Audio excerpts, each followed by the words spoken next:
Halo Sobat 100, masih bersama saya Rosyid Adrianto dalam program 100 Institute. Dan kita masih membahas soal-soal pada bab gejala gelombang. Oke Sobat 100, pada video kali ini kita akan membahas beberapa pernyataan berkaitan dengan gelombang stasioner. Simak soalnya baik-baik ya.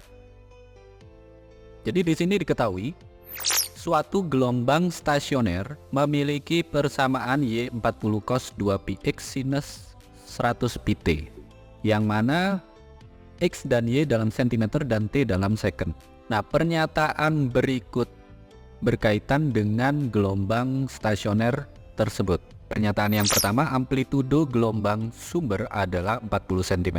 Kemudian pernyataan nomor 2, frekuensi gelombang sumber 50 Hz. Pernyataan nomor 3, panjang gelombang sumber adalah 50 cm. Lalu pernyataan nomor 4, cepat rambat gelombang sumber adalah 50 cm per second. Pertanyaannya adalah, pernyataan di atas yang benar adalah nomor berapa saja? Oke Sobat 100, sebelum menjawabnya, lihat ilustrasi gambar berikut ini. Katakanlah di sini ada tiang, lalu tiang ini ditambatkan suatu gelombang, yang mana kalau persamaan gelombangnya yang mengandung unsur X itu adalah fungsi kosinus, berarti ini adalah gelombang stasioner dengan ujung bebas ya. Nah, yang ditanya itu amplitudo gelombang sumbernya berapa, kemudian frekuensi gelombang sumbernya berapa, yang ketiga panjang gelombangnya berapa, dan cepat rambat gelombang sumbernya berapa. Oke Sobat 100, masih ingat ya, persamaan dari gelombang stasioner untuk amplitudo gelombang stasioner itu memiliki nilai 2 kali amplitudo gelombang sumber, sehingga amplitudo di soal ini kan 40 ya. Nah, angka 40 ini kalau kita ingin tentukan amplitudo gelombang sumbernya, maka amplitudo gelombang sumber itu sama dengan angka 40 tadi dibagi 2 ya. Jadi amplitudo gelombang sumber itu sama dengan 20 cm. Nah, Sobat 100 cek di pernyataan nomor 1, amplitudo gelombang sumber itu 40 cm. Karena angkanya tidak sama, maka yang pernyataan nomor 1 ini bernilai salah ya Sobat 100. Oke Sobat 100, sampai di sini bisa dipahami ya. Berikutnya, untuk menentukan frekuensi gelombang sumber, Sobat 100 ingat ya, angka yang mengandung variabel T itu adalah omega. Omega itu adalah kecepatan sudut, yang mana formula dari omega itu sama dengan 2pi kalikan frekuensi, sehingga kalau kita ingin menentukan frekuensi, formulanya adalah omega dibagi dengan 2pi. Nah, omega untuk soal ini adalah angka di depan variabel T ini ya. Jadi omeganya 100pi, sehingga frekuensi gelombang sumber itu sama dengan 100pi dibagi dengan 2pi.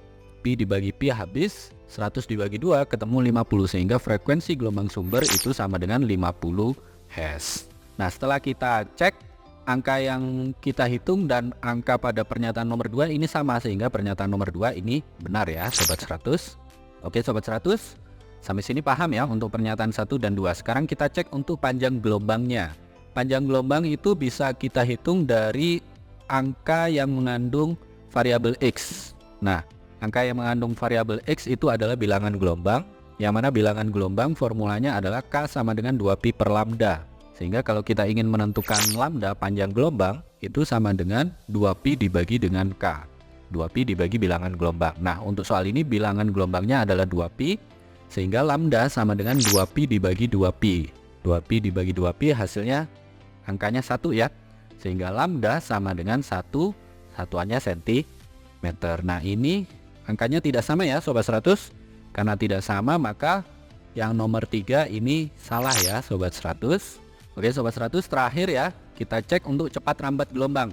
Lambda sudah ada, frekuensi sudah ada, atau omega sudah ada, bilangan gelombang juga sudah ada.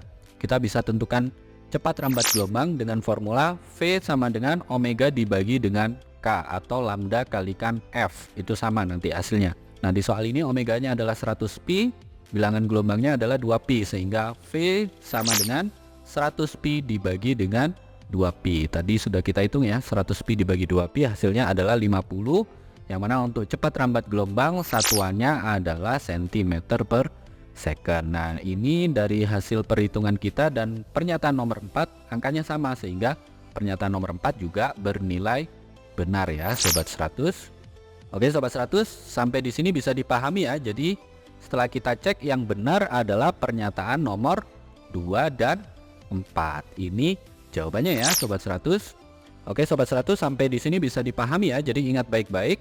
Apabila di sini ada soal berkaitan dengan gelombang stasioner, sudah dituliskan persamaan gelombang stasionernya, ditanya amplitudo gelombang sumber, Sobat 100 harus paham ya bahwa amplitudo gelombang stasioner itu sama dengan 2 kali amplitudo gelombang sumber. Jadi kalau ditanya amplitudo gelombang sumber itu sama dengan amplitudo gelombang stasioner dibagi 2. Nah berikutnya untuk menghitung frekuensi, Sobat 100 cek angka yang memiliki variabel T. Angka yang memiliki variabel T itu adalah omega. Omega itu adalah kecepatan sudut, formulanya adalah 2πf. Sehingga kalau ingin menentukan frekuensi formulanya adalah sama dengan omega dibagi 2π. Nah ini tinggal dihitung saja, nanti ketemu ya frekuensinya berapa Hz. Ini Sobat 100 cek dengan pernyataan nomor 2, kalau angkanya sama berarti pernyataan nomor 2 benar.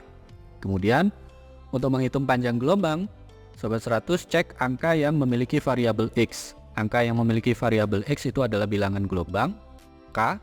Formulanya adalah K sama dengan 2π per lambda. Sehingga kalau ditanya panjang gelombang, lambda itu sama dengan 2π per K. Nah ini masukkan saja ya angka dari bilangan gelombangnya, ini tinggal dibagi saja, ketemu lambdanya. Nah kalau angka yang kita hitung dan angka pada pernyataan nomor 3 itu tidak sama, berarti pernyataan nomor 3 ini salah. Terakhir, untuk menentukan cepat rambat gelombang, ini ada 2 formula ya Sobat 100. Sobat 100 bisa pakai rumus ini, V sama dengan omega dibagi dengan K, cepat rambat gelombang sama dengan kecepatan sudut dibagi dengan bilangan gelombang, atau formula yang biasa kita pakai, cepat rambat gelombang sama dengan panjang gelombang kalikan frekuensi. Nah nanti Sobat 100 lakukan perhitungan, ketemu ya cepat rambat gelombangnya itu berapa. Nah kebetulan untuk soal ini setelah kita cek, jawaban yang benar adalah nomor 2 dan 4. Begitu ya Sobat 100, sampai di sini bisa dipahami ya. Nah kalau Sobat 100 sudah paham untuk video penjelasan ini, Sobat 100 bisa melihat atau mempelajari video penjelasan yang berikutnya. Lalu untuk pertanyaan atau soal-soal berkaitan dengan mata pelajaran matematika, fisika, kimia, Mandarin atau English, Sobat 100 bisa tanyakan soalnya di aplikasi tanya jawab soal. Oke Sobat 100, selamat belajar ya.